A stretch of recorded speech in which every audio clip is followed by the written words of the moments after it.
Some things are unforgivable. But what if what you desire most is precisely what you shouldn't have? The cold wind cut through her skin as she stepped out of the taxi, gazing at the immaculate facade of the house where she had grown up.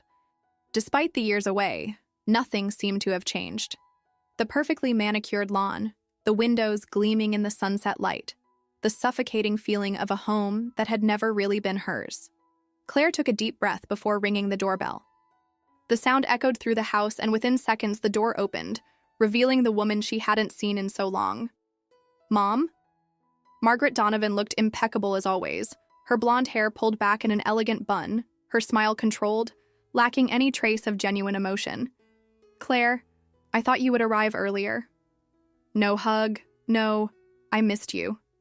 Claire simply nodded, swallowing her resentment. She should have been used to it. She entered the house and was immediately hit by the familiar smell of lavender and polished wood. Everything was as it always had been, except for one thing. Or rather, one person. Him. Tall, dark-haired, with a piercing gaze that assessed her with disconcerting intensity. He was casually leaning against the doorframe of the living room, holding a glass of wine. "Claire, this is Adrian, my boyfriend." The word boyfriend hung in the air like a provocation. Claire didn't know what bothered her more, the fact that her mother had a new man or the fact that he was young. Younger than anyone Margaret had ever had, and definitely too charming. "Welcome back," Adrian said, his deep voice sounding almost like a challenge. His gaze met hers, and for a second Claire felt something. Something she shouldn't feel. A slight shiver ran down her spine before she blinked and looked away. This wasn't happening. She had come back to face her demons, not to create new ones.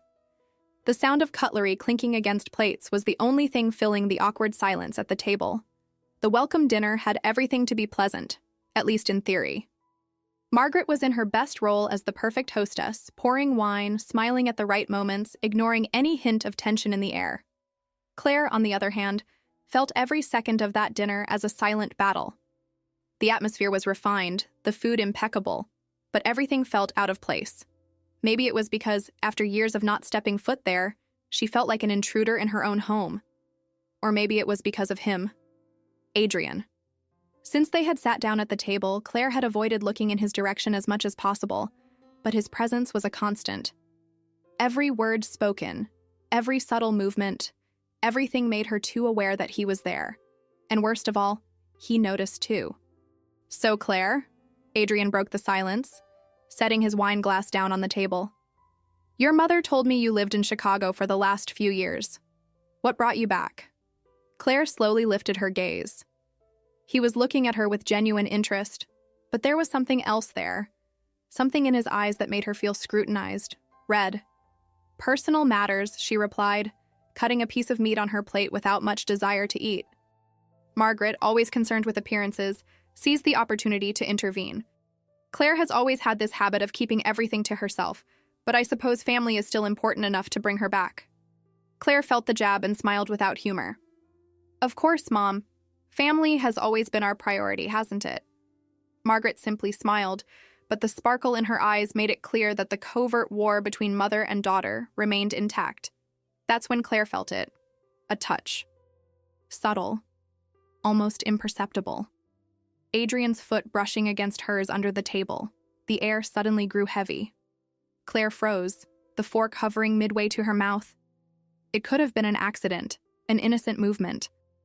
But then it happened again.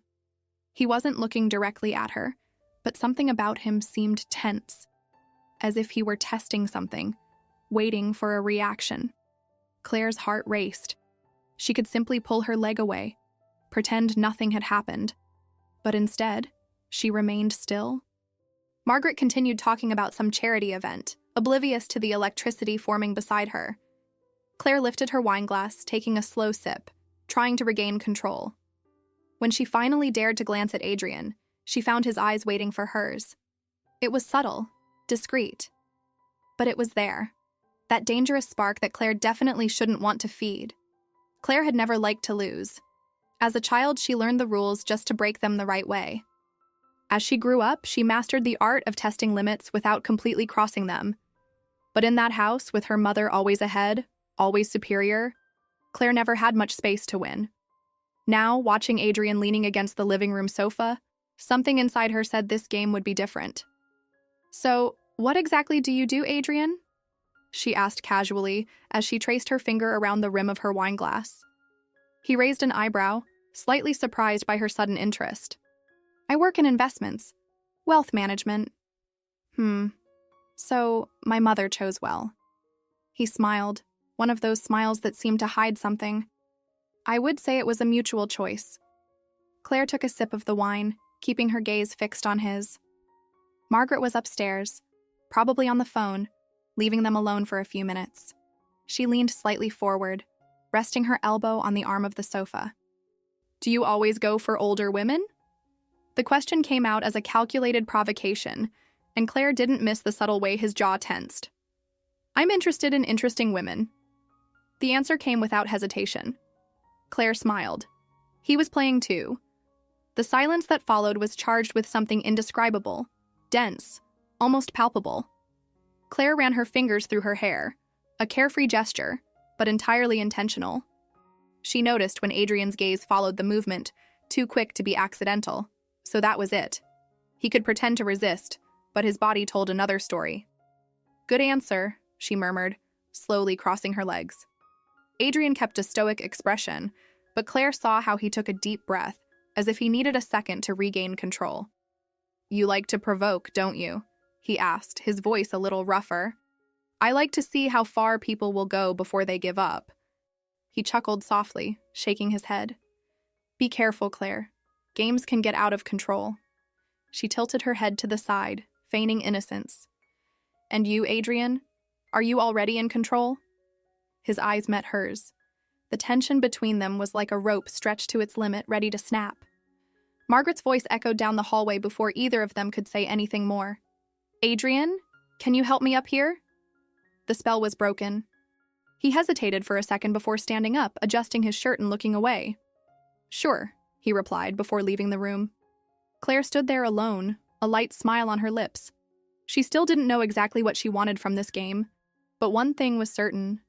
Adrian wouldn't give up so easily. The night was quiet as Claire descended the stairs toward the kitchen. The clock read almost midnight, and the whole house seemed to be asleep. She didn't expect to find anyone there. But he was. Adrian stood by the sink, a bottle of whiskey in hand, the dim light from the lamp outlining his silhouette. Claire hesitated for a moment but continued walking. She pretended indifference, even as she felt the air around them grow heavy the second their eyes met. "Can't sleep?" he asked, his voice low, hoarse from fatigue. "Looks like I'm not the only one." He chuckled lightly and raised the bottle. "I thought this might help.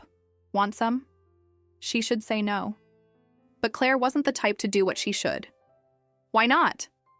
Adrian poured her a shot, and when he extended the glass, their fingers touched for a second longer than necessary. It was a small detail. A slip. But the impact was immediate. Claire felt a shiver run down her skin, and when she lifted her gaze, she found Adrian already watching her closely, as if waiting for her reaction. She didn't pull away. He didn't either. The silence between them grew deafening. Claire took a sip of the drink, feeling the warmth of the alcohol slide down her throat, but the sensation was nowhere near as intense as his presence there. "This is wrong." He was the first to speak. "I know." But neither of them moved. The kitchen felt smaller, the space between them too narrow. Claire noticed how Adrian gripped the glass, as if trying to hold on to something solid. She should leave. But she didn't want to. And then it happened. Unintentionally, without warning. The tips of Adrian's fingers brushed lightly against the back of her hand. It was a brief touch. Accidental. But they both felt it. A spark. An electric pulse. Claire held her breath, and Adrian pulled his hand away too quickly, as if he had burned himself. Neither of them said anything, but in that moment, they knew. The line had been crossed, and there was no going back. Claire tried to convince herself that it meant nothing, that the touch in the kitchen was an accident, that the way Adrian looked at her was just a reflection of her own imagination. But if that were true, why did she still feel the shiver on her skin? She tried to avoid him in the following days. ignored the glances, pretended not to notice the tension whenever they were in the same space. But avoiding Adrian was impossible, especially because he wasn't trying to keep his distance either. So when the storm began that night, Claire knew something was going to happen. Margaret had gone out for an event, and Adrian stayed home, claiming he was exhausted. Claire didn't believe it. The rain pounded against the windows when she found him in the library, leafing through a book with no real interest. The lit fireplace cast shadows around the room, and for a moment, Claire wondered if he was there waiting for her. "I thought you had gone out," she said, crossing her arms. Adrian slowly looked up. "And I thought you were trying to avoid me." Claire smiled despite the flutter in her stomach. "Me? Avoid you? That would be ridiculous." He calmly closed the book and rested his elbows on his knees, staring at her with an intensity that made her catch her breath. "Then why is it that every time I enter a room, you leave?" Claire opened her mouth to respond, but the words simply wouldn't come. Adrian stood up slowly, and before she realized it, they were too close. Her breath caught in her throat. "Tell me I'm wrong," he challenged, his voice low, laden with something Claire didn't know was anger or desire. She didn't say anything, because he wasn't wrong. Her heart raced, and the rain outside seemed to echo the storm within her.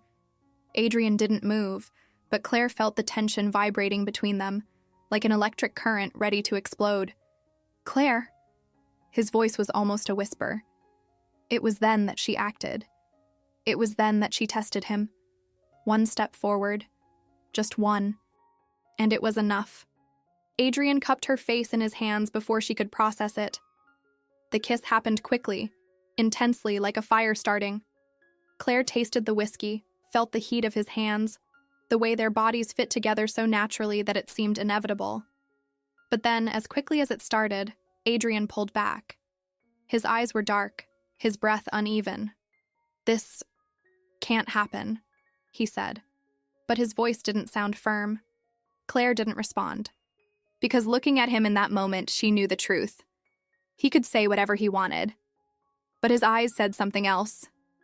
After the kiss, everything changed. Claire noticed this in the longer silences, the averted glances, the tension that lingered between them whenever they were in the same space, and especially in the way Adrian avoided her. He started going out more, keeping himself busy with anything that kept him away from her. When they were together, he made an effort to act as if nothing had happened, as if Claire were just his girlfriend's daughter, and not the woman he kissed on that rainy night. But Claire didn't forget.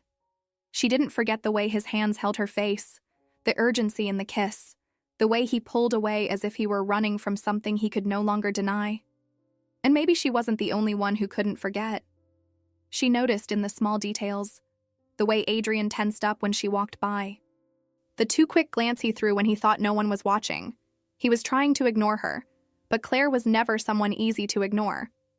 "You've been acting strange," Margaret commented during breakfast, absent-mindedly flipping through a fashion magazine. Claire looked at her mother, pretending to be uninterested. "Funny, I was going to say the same about Adrian." Margaret laughed, shaking her head. "He's just overwhelmed with work." "But speaking of him," she put down the magazine and looked directly at Claire. "What do you think of Adrian?" The fork stopped midway to her mouth. Claire felt her pulse quicken, but maintained a neutral expression. "What do I think?" "Yes, he's different from the others, don't you think? More youthful." The word hung in the air like a provocation, but Claire didn't take the bait. "He seems loyal." Margaret smiled, satisfied with the answer. If only she knew. Later, Claire found Adrian in the office, his eyes fixed on the laptop, but clearly not paying attention to anything. She walked in without knocking, closing the door behind her. Adrian looked up, surprised, and then his expression turned serious. "Claire? Are you going to keep pretending nothing happened?" She crossed her arms, staring at him. Adrian ran a hand across his face, exhausted. "This needs to stop." "Does it?" He stood up, avoiding her gaze. "Your mother? She trusts me. My mother trusts many people. Not always for good reasons." His eyes finally met hers, and Claire saw it. The conflict, the guilt, and the desire. the same desire he was desperately trying to deny. Do you want to pretend you feel nothing, Adrian? Great. But don't try to convince me of that, she said, her voice lower, closer. He fell silent, because he knew, and Claire did too. This wasn't over. It had only just begun. What started as a game was no longer a game. Claire knew this when she found Adrian that night, alone on the porch, a cigarette between his fingers, and a look heavy with thoughts he never said aloud. The house was quiet. Margaret had traveled for an event and wouldn't be back until the next day. It was the first time Claire and Adrian were alone since the kiss. And this time, there was no one to interrupt them. She approached slowly, feeling the cold wind raise goosebumps on her skin. I didn't know you smoked. Adrian exhaled the smoke slowly before responding. I didn't used to. Claire leaned against the railing beside him, saying nothing. Just feeling his presence, the tension in the air, the weight of what was left unsaid. It was Adrian who broke the silence. This is going too far. Claire turned her face to look at him. And who said I want to stop? He closed his eyes for a moment, as if trying to gather strength to resist. But when he opened them again, he found Claire so close that it would take just a movement for their bodies to touch. And that's what happened. She didn't hesitate this time. She touched his face with her fingertips, feeling the stubble against her skin. Adrian held her hand as if to push it away, but he didn't push it away. His gaze fell to her lips, and then he gave in. The kiss wasn't rushed like the last time. It was slow, full of meanings they both pretended not to want to understand. Adrian's hand slid down her waist, pulling her closer, and Claire knew there was no turning back. They had been on the edge for too long. That night wasn't about right or wrong. It was about what had always been there, growing in the silence. And when the sun rose, bringing with it the weight of reality, Claire realized something had changed. Because for the first time, Adrian didn't seem regretful. But maybe he should be. The morning light streamed through the bedroom curtains when Claire woke up. The warmth of Adrian's body was still on her skin, and the memory of the previous night pulsed in every part of her being. For a brief moment, she allowed herself to stay there, eyes closed, pretending that nothing they did was a mistake. But then she heard it, the sound of water from the shower, and more than that, the silence that came afterward. When Adrian emerged from the bathroom, wearing only a towel wrapped around his waist, the look he gave her was not the same as the night before. It was a look of guilt. Claire felt her chest tighten. He didn't need to say anything. She already knew. He sat on the edge of the bed, rubbing his face with his hands, as if he could erase what had happened. This should never have happened, he murmured finally. Claire forced herself to laugh, but the sound came out bitter. Too late for that, don't you think? Adrian sighed, running a hand through his wet hair. Your mother? The mention of her name in that conversation was a cold shock. Margaret. Claire got up from the bed, pulling the sheet to cover her body, feeling a rising anger take over her. Were you thinking about her when you kissed me? When you touched me? Adrian fell silent, and Claire knew the answer. He wasn't regretting what they had done. He was regretting that now there was no way to escape the consequences. She quickly got dressed, feeling the knot tightening in her throat.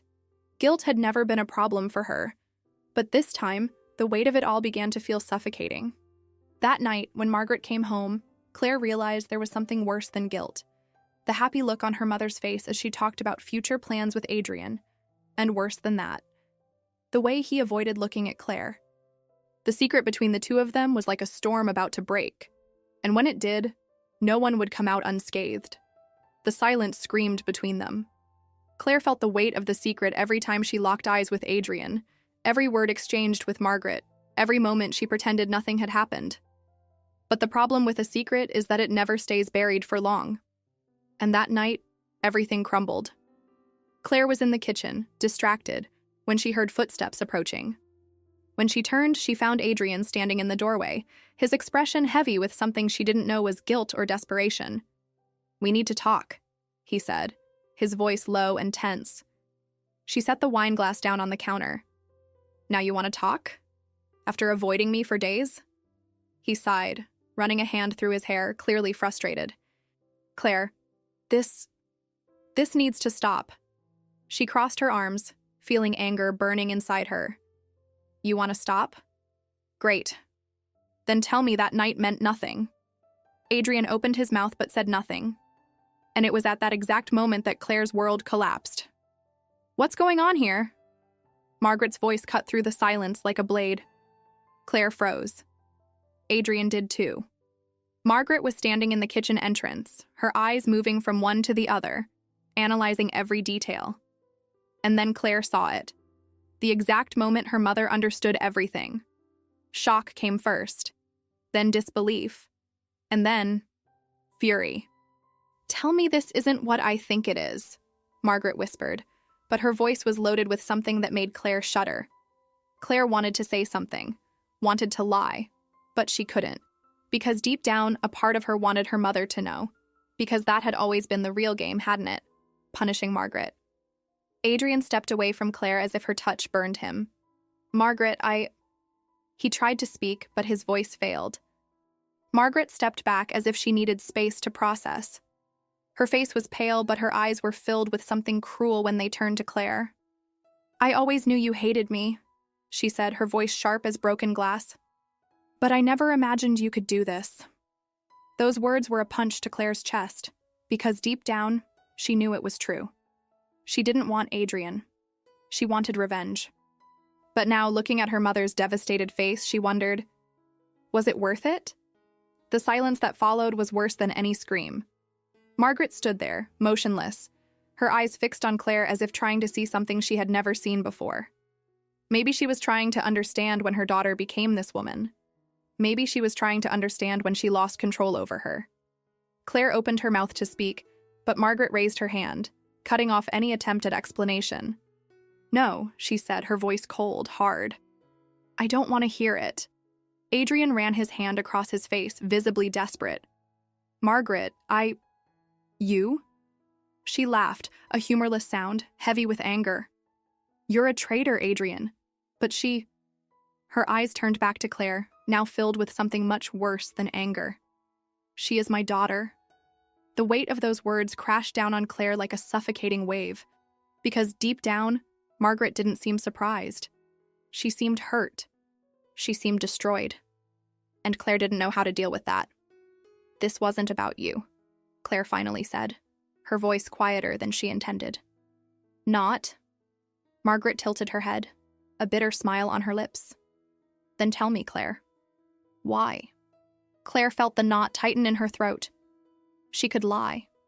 She could say it was a mistake, an impulse, a desire that grew beyond her control. But Margaret knew her too well. So Claire told the truth. Because I wanted to hurt you. Adrian closed his eyes as if that hit him too.